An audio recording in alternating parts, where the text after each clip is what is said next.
चला तर आज आपण तीळ, शेंगदाणे आणि खोबऱ्याची चटणी कशी बनवायची ते पाहूया. तर 20 ते 25 पाकळ्या लसणाच्या पहिल्यांदा मिक्सरमध्ये फिरवून घ्यायचं आहे. त्याच्यानंतर किसलेलं सुकं खोबरं 1 वाटी, भाजलेले शेंगदाणे 1 वाटी, भाजलेले तीळ 1 वाटी.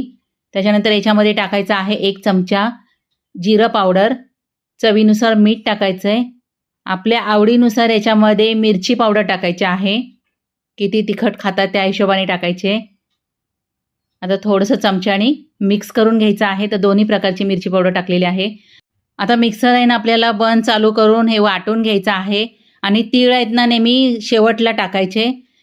तीळ आहेत ना ते आपल्याला दिसले पाहिजेत, किंवा ही चटणी जर तुम्ही खलबत्त्यात कुटून घेतली ना तर आणखीन टेस्टी बनेल. आता ही चटणी आपल्याला काढून मोकळी करायची, नंतर एका बरणीत भरून ठेवायची आहे. आणि चटणी खायला एकदम टेस्टी लागते. अशी चटणी बनवून ठेवा, म्हणजे आपल्या जेवणामध्ये रोज घेता येते.